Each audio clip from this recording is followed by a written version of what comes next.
একবার মহান আল্লাহ তাআলা হযরত জিবরাইল আলাইহিস সালামের মাধ্যমে নবীজি হযরত মুহাম্মদ সাল্লাল্লাহু আলাইহি ওয়াসাল্লামকে জানিয়ে দিলেন, হে আল্লাহর নবী, আপনার প্রিয় সাহাবী বেলাল আর মাত্র 7 দিন এই দুনিয়াতে জীবিত থাকবেন।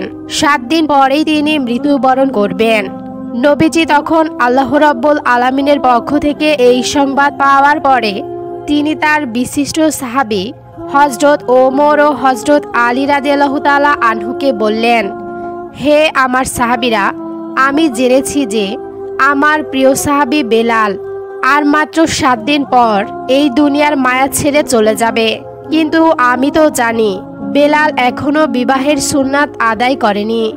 তাই তোমরা যাও, মদিনার প্রতিটি ঘরে ঘরে গিয়ে খুঁজে দেখো আমার সাহাবী বেলালের সাথে কোনো মেয়ের বাবা তার কন্যাকে বিবাহ দিতে রাজি হয় কিনা। তবে তোমরা মেয়েদের পিতাকে অবশ্যই বলবে যে হযরত বেলাল আর মাত্র 7 দিন এই দুনিয়াতে জীবিত থাকবে। রাসূল সাল্লাল্লাহু আলাইহি সাল্লামের এই নির্দেশ পাওয়ার পর হযরত আলী রাদিয়াল্লাহু তাআলা আনহু ও হযরত ওমর রাদিয়াল্লাহু তাআলা আনহু হযরত বেলাল রাদিয়াল্লাহু তাআলা আনহুর জন্য পাত্রী খোঁজার উদ্দেশ্যে বেরিয়ে পড়লেন। তারা তখন বিবাহযোগ্য কন্যাদের পিতাকে বলতেন, নবীজি তার প্রিয় সাহাবী হযরত বেলাল রাদিয়াল্লাহু তাআলা আনহুর জন্য পাত্রী খুঁজছেন। আপনারা কেউ কি আপনাদের কন্যাকে হযরত বেলালের সাথে বিবাহ দিতে রাজি আছেন? তখন তাদের এই কথা শুনে কন্যার পিতারা বলতে লাগলো, আমরা কেন আল্লাহর নবীর প্রিয় সাহাবী হযরত বেলালের হাতে আমাদের কন্যাকে তুলে দিব না। আমরা অবশ্যই তার সাথে আমাদের কন্যাকে বিবাহ দিতে চাই। এটা আমাদের জন্য একটি সৌভাগ্যের ব্যাপার। তখন হযরত আলী ও হযরত ওমর রাদিয়াল্লাহু তাআলা আনহু তাদেরকে বললেন, কিন্তু তোমরা একটি বিষয় জেনে রেখো, হযরত বেলাল আর মাত্র 7 দিন এই পৃথিবীতে জীবিত থাকবেন। 7 দিন পরেই তিনি ইন্তেকাল করবেন। আল্লাহর রাসূল তোমাদেরকে এই সংবাদটিও জানাতে বলেছেন। যখন তারা জানতে পারল যে হযরত বেলাল আর মাত্র 7 দিন এই পৃথিবীতে জীবিত থাকবে, তখন তারা বলতে লাগলো, যদি হযরত বেলাল মাত্র 7 দিন পৃথিবীতে বেঁচে থাকে তাহলে আমরা আমাদের কন্যাকে তার সাথে বিবাহ দিতে রাজি না। কারণ আমরা চাই না 7 দিন পরেই আমাদের কন্যা বিধবা হয়ে যাক।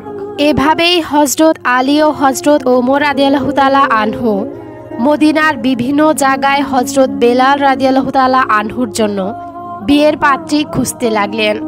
কিন্তু সারাদিন কেটে যাওয়ার পরও তারা কোনো মেয়েকে খুঁজে পাচ্ছিলেন না। এভাবেই খুঁজতে খুঁজতে তারা একটি জঙ্গলে গিয়ে পৌঁছালেন।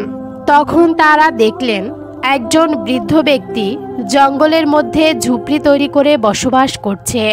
যখন সেই বৃদ্ধ ব্যক্তি হযরত ওমর ও হযরত আলী রাদিয়াল্লাহু তাআলা আনহুকে দেখলেন, তখন তিনি জিজ্ঞাসা করলেন, হে আল্লাহর বান্দারা, আপনারা কেন এই জঙ্গলে এসেছেন?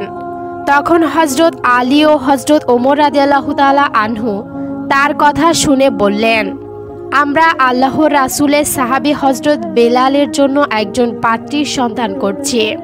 এই কথা শুনে বৃদ্ধ লোকটি বলল, যদি তাই হয় তাহলে আমার তো একটি মেয়ে আছে, আমি তাকে রাসূলের প্রিয় সাহাবী হযরত বেলালের হাতে তুলে দিতে চাই।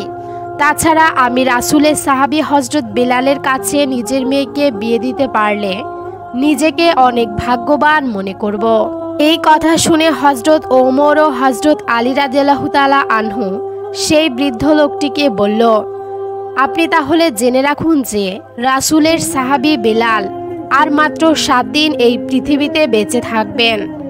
7 দিন পরেই সে ইন্তেকাল করবেন। যখন সেই বৃদ্ধ লোকটি তাদের কাছ থেকে এই কথা জানতে পারল, তখন তিনি বলল, যদি সে 7 দিন মাত্র পৃথিবীতে বেঁচে থাকেন তাহলে আমার কন্যাকে আমি তার হাতে তুলে দিতে চাই না।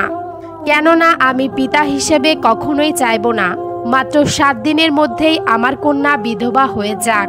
এমন পরিস্থিতিতে আল্লাহর রাসূলের সাহাবী হযরত ওমর ও হযরত আলী রাদিয়াল্লাহু তাআলা আনহুর সাথে তার পিতার কথাগুলো আড়ালে দাঁড়িয়ে সেই কন্যাটি শুনছিল। যখন সেই কন্যাটি দেখলেন রাসূলের সাহাবী হযরত বেলালের সাথে তার বিবাহের কথা তার আব্বাজান বাতিল করে দিচ্ছেন, তখন সে তাদের কাছে এসে বলল, আব্বাজান, আমি এই বিবাহ করতে রাজি আছি। আপনি কিভাবে এই বিবাহের প্রস্তাব প্রত্যাখ্যান করতে পারেন, যে প্রস্তাব আল্লাহর রাসূল সরাসরি নিজে পাঠিয়েছেন?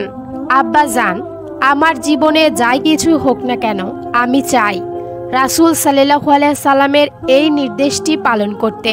এরপর রাসূলের সাহাবী হযরত বেলালের সাথে সেই কন্যাটির বিবাহ সম্পূর্ণ হয়ে গেল। বাসর ঘরে হযরত বেলাল রাদিয়াল্লাহু তাআলা আনহু তার স্ত্রীকে জিজ্ঞাসা করল, আমি আর মাত্র 7 দিন পৃথিবীতে বেঁচে থাকব, এই কথা জানার পরেও কেন তুমি আমাকে বিবাহ করলে?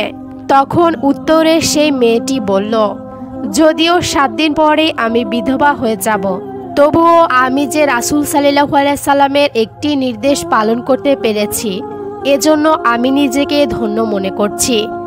আর আপনার মতো আল্লাহর রাসূলের প্রিয় সাহাবীর স্ত্রী হওয়া তো আমার জন্য পরম সৌভাগ্যের ব্যাপার। এরপর 7 দিনের দিন সকালে হযরত বেলাল রাদিয়াল্লাহু তাআলা আনহু তার বিবিকে বলল, হে আমার বিবি, আজকে সন্ধ্যায় তো আমি ইন্তেকাল করব। ইন্তেকালের আগে আমার খুব ইচ্ছে হচ্ছে কিছু রুটি ভক্ষণ করার জন্য, তাই তুমি যাও প্রতিবেশীর বাড়ি থেকে আটা এনে আমার জন্য রুটি তৈরি করো। এরপর হযরত বেলাল রাদিয়াল্লাহু তাআলা আনহুর স্ত্রী 60টি রুটি তৈরি করে তাকে দিলেন। এমন সময় একজন ভিক্ষুক এসে তার দরজায় ডাক দিয়ে বলল, বাবা, আমি বেশ কয়েকদিন যাবৎ অভুক্ত রয়েছি, আমাকে কিছু খেতে দাও। তখন হযরত বেলাল রাদিয়াল্লাহু তাআলা আনহু দেখলেন তার দরজায় একজন অভুক্ত ভিক্ষুক খাবার প্রার্থনা করছেন। তখন হযরত বেলাল তার মৃত্যুর আগের রুটি খাওয়ার শেষ ইচ্ছে পূরণ না করেই সবকটি রুটি সেই ফকিরকে দান করে দিলেন। ফকির তখন হযরত বেলাল রাদিয়াল্লাহু তাআলা আনহুর ঘরের দরজার সামনে বসে রুটিগুলো খেতে লাগলো। এরপর যখন হযরত বেলাল রাদিয়াল্লাহু তাআলা আনহুর মৃত্যুর সময় হয়ে গেল, তখন আজরাইল আলাইহিস সালাম তার রূহ কবজ করার জন্য তার দরজায় উপস্থিত হলেন।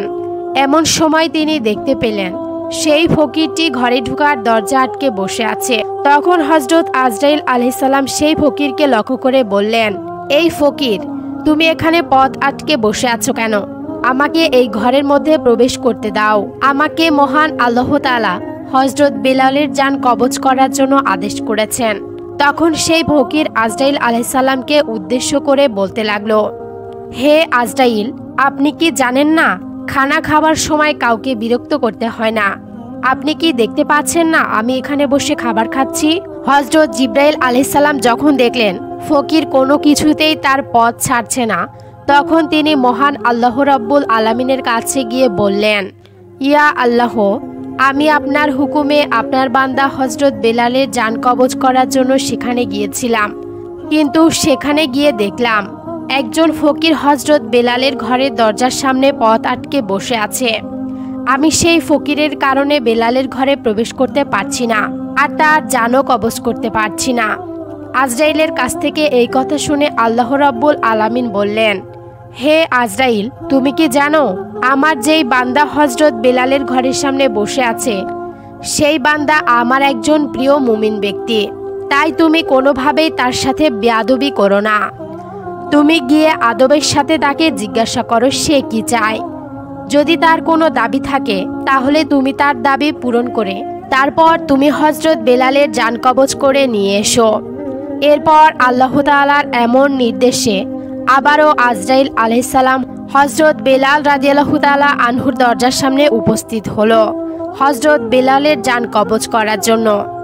কিন্তু তখনও তিনি দেখলেন সেই ফকির হযরত বেলালের দরজার সামনে বসে রুটি ভক্ষণ করছে। এবার আজরাইল আলাইহিস সালাম সেই ফকিরকে বললেন, হে আল্লাহর প্রিয় বান্দা, তুমি বলো তুমি হযরত বেলালের দরজা থেকে সরে যাওয়ার জন্য কি চাও? মহান আল্লাহ তাআলা বলেছেন, তুমি যেটাই চাইবে না কেন আল্লাহ রাব্বুল আলামিন তোমাকে তাই দিবে। তখন উত্তরে সেই ফকির বলল, বেলাল আমাকে 60টি রুটি দান করেছে, আর আল্লাহ তাআলা বলেছেন যে যে 1 গুণ দান করে তাকে আল্লাহ তাআলা 7 গুণ দান করবে। তাহলে বেলালের এই 60টি রুটির বিনিময়ে তাকে 70 বছর হায়াত দান করা হোক। ফকিরের কাছ থেকে এমন কথা শুনে হযরত আজরাইল আলাইহিস সালাম বললেন, এটা তো অসম্ভব। আল্লাহ তাআলা আমাকে হযরত বেলালের জান কবজ করার জন্য নির্দেশ দিয়েছেন। তাই আমাকে হযরত বেলালের জান কবজ করে মহান আল্লাহ তাআলার হুকুম পালন করতেই হবে। তুমি এছাড়া অন্য যেটাই চাইবে তাই তোমাকে দেয়া হবে। তখন সেই ফকিরটি বলল, আমি এটা ছাড়া আর কোনো কিছুই চাই না।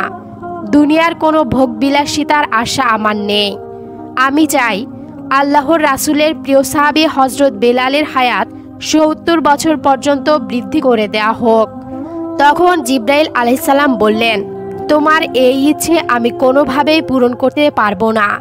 আল্লাহ তাআলা আমাকে তার জান কবজ করার জন্য নির্দেশ দিয়েছেন, তাই আমাকে তার জান কবজ করতেই হবে। তখন সেই ফকির বলল, হে আজরাইল, আল্লাহ তাআলা পারে না এমন তো কোনো কাজ নেই। আল্লাহ তাআলা যদি হযরত বেলালের হায়াত বৃদ্ধি না করে দেন, তাহলে আমি এই ৬০টি রুটি বেলালের দরজার সামনে বসে ৭০ বছর যাবৎ ভক্ষণ করব।